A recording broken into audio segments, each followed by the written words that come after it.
Today we're going to take a look at models involving y prime equals k times y minus b, a particular form of y prime equals ky. Let's just start off with a little bit of solving an equation and doing a little bit of, I won't call it basic math, but basic math. If we start off just by writing the equation back out again, this part here is really dy with respect to, and it's time that we're doing things with, and so this right hand side doesn't change. But if I rearrange this a little bit, I can get the y minus b moved over to the left hand side, and then k dt on the right hand side.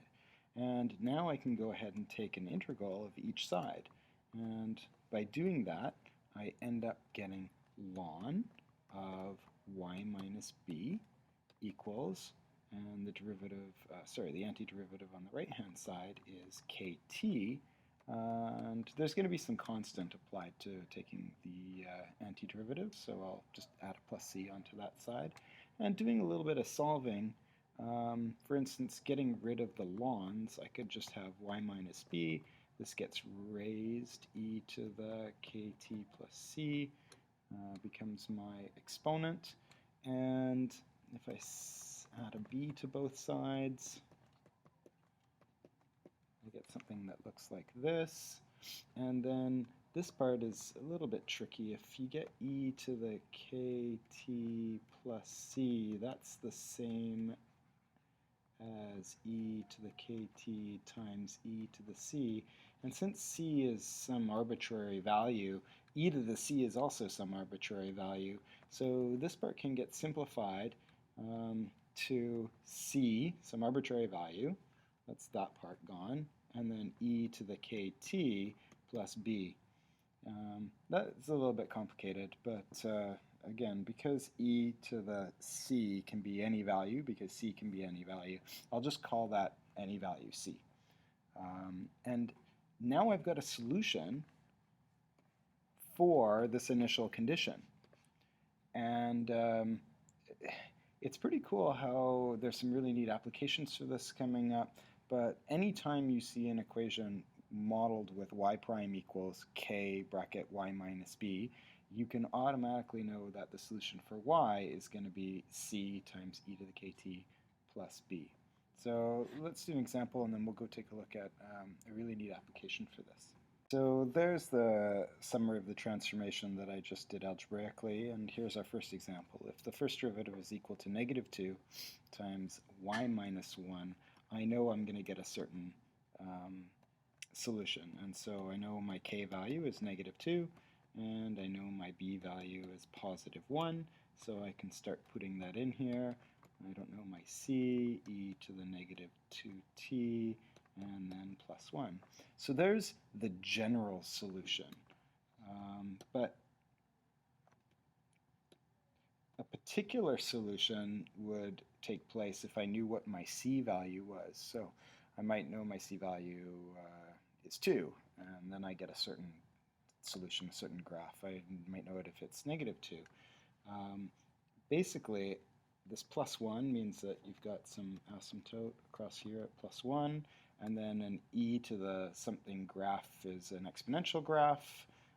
So these graphs maybe look like it's this, or maybe they look like this.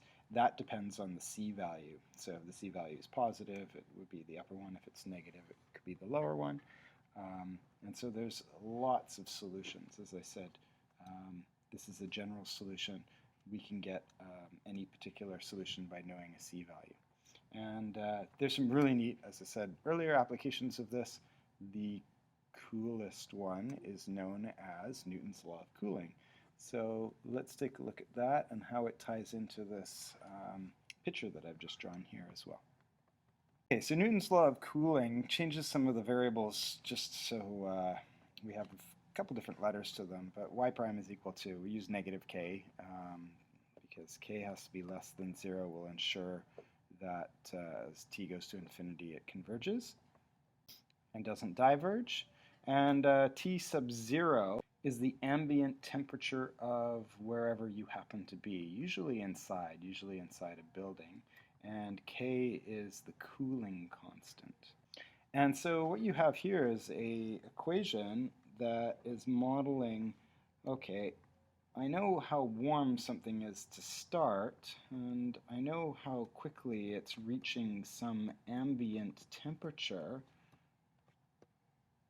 and some pretty neat applications can happen if you want to know, for instance, what you know this point here and this point here from collecting some data, and you want to work backwards with your graph to go and find out some original data. And so you might know, for instance, well, my temperature of my coffee was this temperature, and then a little while later it was this temperature, and I know how quickly it's cooling off, and I know the ambient temperature of the room. I could figure out when did I pour my cup of coffee or when did it boil. An even neater one, a CSI type one, is somebody dies, then their body starts to cool off and get closer and closer to the ambient temperature of the room. And so if you arrive and you take their temperature a couple of times, you could figure out using some calculations that I'll show you in a second, you could figure out when did this person die. A little bit morbid, but a pretty neat application, especially if you want to become a detective. So let's take a look at using Newton's law of cooling in an example. So here it is. At 7:30 in the morning, a calculus teacher finds a dead body in their classroom, and knowing a little calculus and Newton's law of cooling, they know to immediately take their body temperature. So that's what they do next. And they find out that the body temperature is 25 degrees Celsius. Then they wait an hour and do it again. And they found that it's dropped to 24.3 degrees Celsius. And we want to find the time of the death if normal temperature is 37 degrees Celsius and the room temperature is a steady 20 degrees Celsius. So there's our scenario and a lot of information in here. Let's start by recognizing that this is a Newton's law of cooling. You've got something that's cooling towards an ambient temperature, so we know we're going to be using y prime is equal to negative ky times t sub 0. And likewise, from solving these sorts of questions, I know that if I were to solve for the general solution, it would equal c e to the kt plus the b value, which is now t sub 0. And so let's use the exponential equation of the general solution to find our actual solution. So plugging some things into this equation, I know that the ambient temperature, for instance, is 20. So that's fairly easy to plug in. And now I know two things. I know that at some time it was 25, and 1 hour later it was 24.3. So I'm going to call that some time, this one, t sub 0.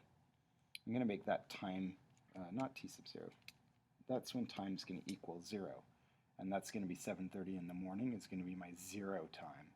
And then this is going to be time is equal to 1. And if I do that, scroll down here, give myself some room, I get two equations. One is ce to the k times 0 plus 20. Well, at that time, the y value was 25 degrees Celsius. And I also know that it was 24.3 degrees Celsius at CEK1 plus 20.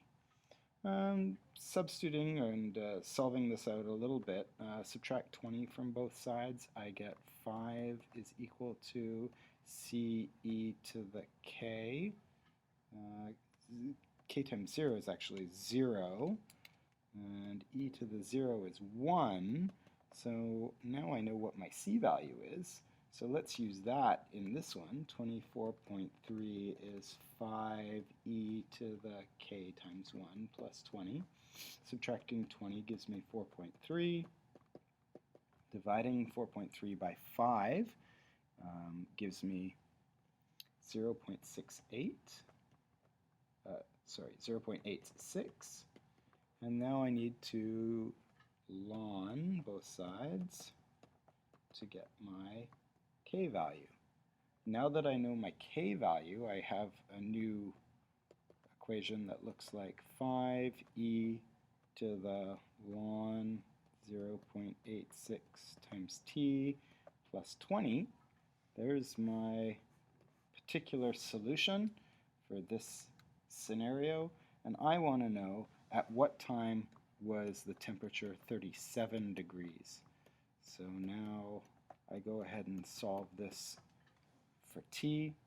So subtract 20 on both sides, divide both sides by 5. That gives me 3.4 is equal to e to the ln 0.86t. I ln both sides, so ln 3.4 is equal to ln 0.86t, and that gives me a t value of whatever ln 3.4 divided by ln 0.86 is, which on my calculator is negative 8.11399 and a bunch more decimal places. That means that this person had been dead for 8 hours and a bit before 7:30 in the morning, so they were murdered 8 hours and a couple minutes before 7:30 in the morning would be just 11:30. It turns out that it's 11:20. I'll just round this. It's about 11:23 p.m. the night before. About that 11:23, 11:24 the night before. Fairly easy calculation to do. Okay, let's take a look at two more quick examples. Physics, our formula can model free fall with air resistance. So since F equals ma and a is the first derivative of velocity, the total force F would be equal to negative mg minus kv.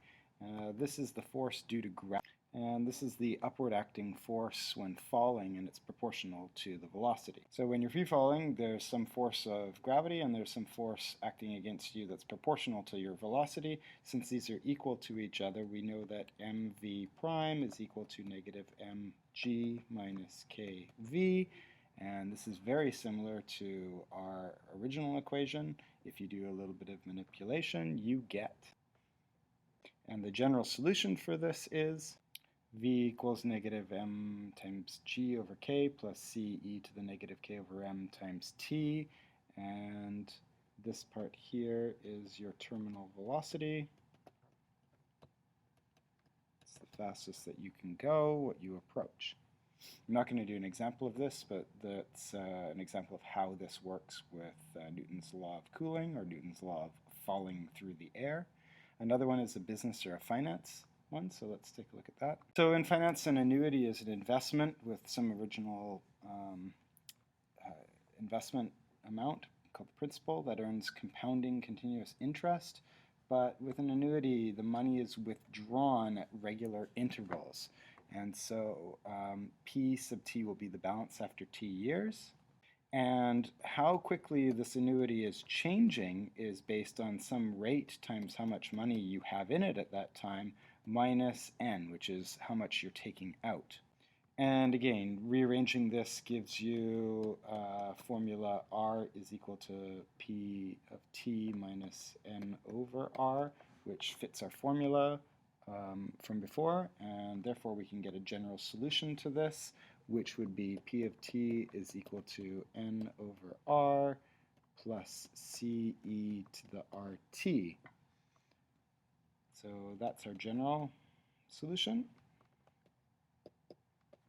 And we can solve questions like an annuity earns interest at 3%, withdrawals are made at a rate of $50,000 a year, which might happen during your entire retirement.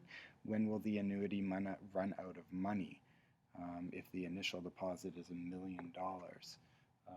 And it's simply a matter of using these equations, plugging the numbers in like we did with the Newton's law of cooling one, and working with that. So we'll try some of these other kinds of questions at the beginning of class.